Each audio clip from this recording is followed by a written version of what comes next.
Hello, my name is Yemi. And my name is Ijoma. And together we'll be hosting Africa in My Kitchen, a podcast that will explore African cuisine from the lens of an experimental home cook. In each episode of the podcast, we'll explore an African dish by country and discuss Ijoma's experience in replicating the dish. The podcast is released every 2 weeks. Also, check out 234 Pantry on Instagram. That is numbers 234 PANTRY, where I'll post pictures and links to the recipes we discuss.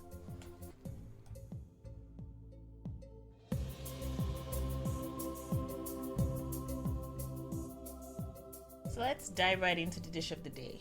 Today we are talking about Calulu de Peixe from Angola. I think that's how they pronounce it, but we're just going to check in with Google to make sure. Calulu de Peixe. Yeah, that's totally different from what you said. That was probably like a Portuguese or a Brazilian person saying it. If an Angolan person was saying, I'm sure it would have been the way I said it. Okay, so can our fans from Angola just kind of reach out, put up on your Instagram, pronounce it, and tag us, and we'll take a listen and probably play back the ones that, we listen to. Thank you, guys. All right, so what inspired you to look at this dish? Angola comes next. Yeah, so Angola, that's what inspired you? Because it's in alphabetical order? I wish there was a sexier reason, but that's honestly what it is. I have to stop myself sometimes from going logically through everything in life. So to me, it was, Angola, sure, let's do that. Mm-hmm. I looked it up, and I'm trying to think of... I looked up Calulu de Peixe. I think it came up first. So I thought, I don't know how famous this dish is at the time. I'm not sure if this is a national dish, but it seems to be a fairly common dish. Peixe, if I'm saying that correctly, means fish. Peixe. So you're probably going to zone out, but please try to stay involved. It's an okra-based fish sauce. So a couple of things about Angola. One big thing I know Angola is known for is oil. But yeah, I know they do have a vast reserve of oil from the continent. They have that dance Kizomba. Kizomba, the dance originated. Oh my God, is that from Yes, Angola? it's from Angola. Really? Yes. That dance is so sexy. Guys, just Google Kizomba. It's literally like waist twisting, slow tapping. It's very intimate. So nice. It's very intimate. It's interesting to watch, but Ladies, it's very intimate. Wink wink. So yes, it's from there that Kizomba originated. Wow, And I did not know that. the other thing I noticed, I know this is completely irrelevant, but if you were very familiar with a guy called Cabo Snook, I am not. Windek. You don't know Windek? No. Okay, sorry. Cabo Snook, the musician, is from Angola. That's random. So yeah, that's a couple of things about Angola that I thought were interesting.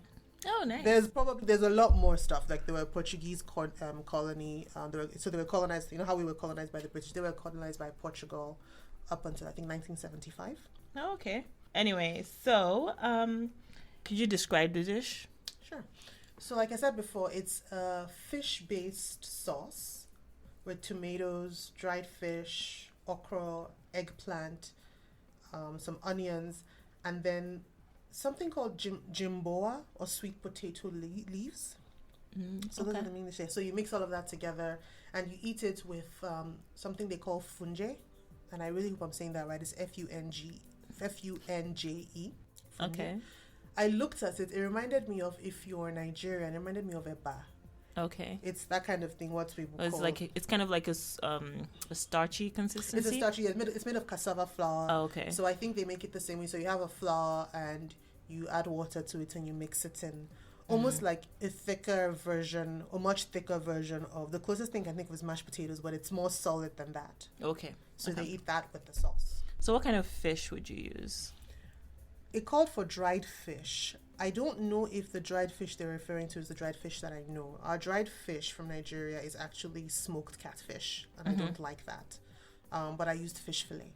Okay. So like you would go to like a superstore or Walmart and they have those packed fillets of tilapia. Oh, I'm talking to somebody who doesn't eat fish, by the way, guys. So I don't. I'm literally. looks like she I'm doesn't know what sorry, I'm guys. talking I'm about. kind of zoned out a little bit because I have not eaten fish since I was like 5. I really don't like it.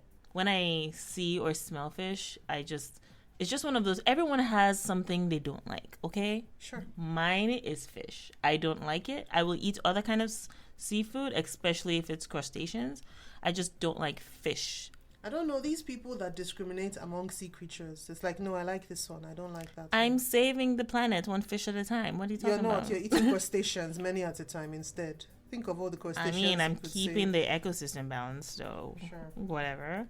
But yeah, anyway, so you get these are all ingredients we can find here in North America? Yes. So everything, well, except for the sweet potato leaves, Jimbo. I think depending on where you are, you might be able to find it. Maybe at an Asian store too. Possibly, actually. I didn't think of that. Yeah. But what did I believe I used some kale instead. I used kale because I think this is a little tougher than spinach. Spinach has a lot of water, so it doesn't take long to become soft and wrinkled. Kale holds its body a lot more. So you essentially need some kind of leaf that would hold itself for a little bit longer Exactly. in So hot water. So basically you have your fish, you have your vegetable, and then you have a paste or a sauce made of onions, tomatoes, and okra, and then chopped up eggplant inside of it. So how long does this take to cook? I think it took me 20 minutes. Oh, It was you see, guys, we have a winner there. Post work, if you need to throw something together real quick after a long day at work, Yes. this is for you.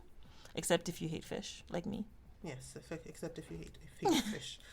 But do you think I could probably okay, back to this fish thing. I'm gonna let it go after a while. But if fish, let's say for someone like me that doesn't like fish, is there a way I could substitute with something else? And what would you recommend, given the consistency and everything else that goes on with the meal?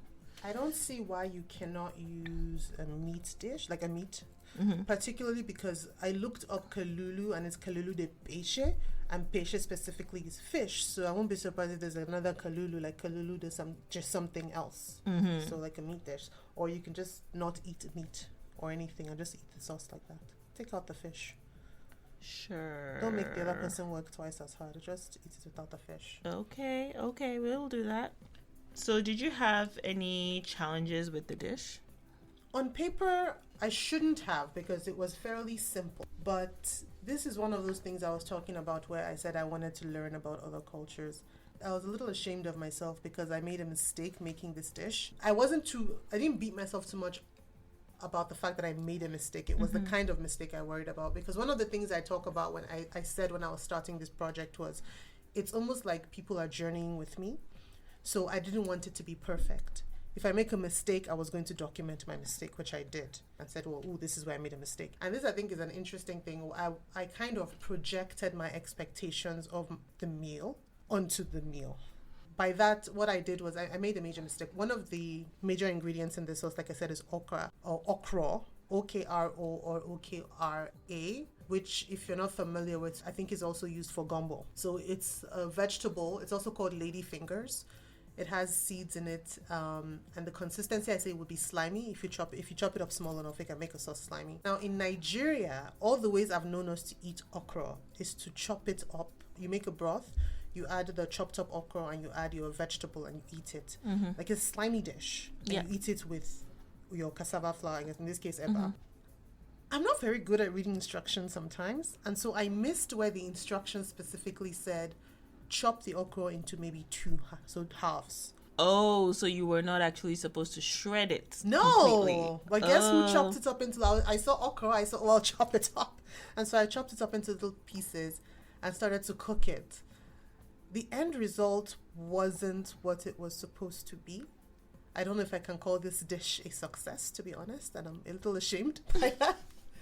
But it was a learning experience for me because I don't know if I would call it a bias or my supposition kicked came in through, yes, and said, this is what you do with this, obviously. Yeah. And Because that's kind of weird, right? Like you already, in your mind, you had already decided, oh, okra, shred. Like you should have actually read the instructions.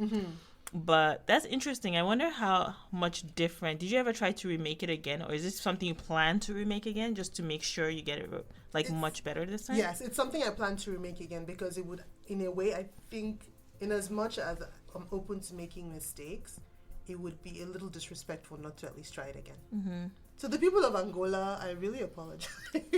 We apologize. If you did want to showcase how you make it, That would be great. show it up on Instagram, tag 234 Pantry. That is 234 Pantry on Instagram. Just hashtag us and just show us what you guys are working with. Pronounce it for us.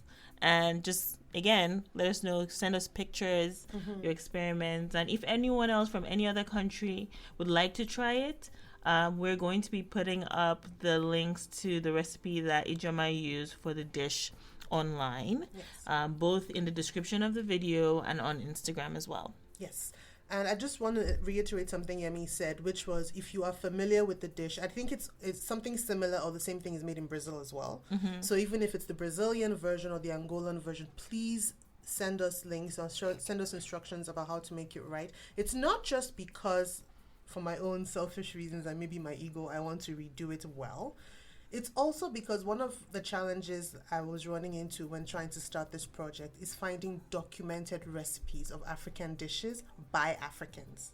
Yes. You will find that some of these websites put these links that I'm using, I don't know if they're necessarily created by Africans. Yeah. So it would be nice to have that on file somewhere. Yeah, and if you want, we could, again, tag us on Instagram and we'll feature our faves on Instagram as well. Well, guys, that's been it from us.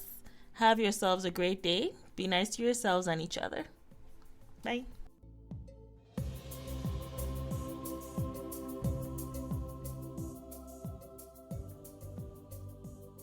Thanks for listening, friends.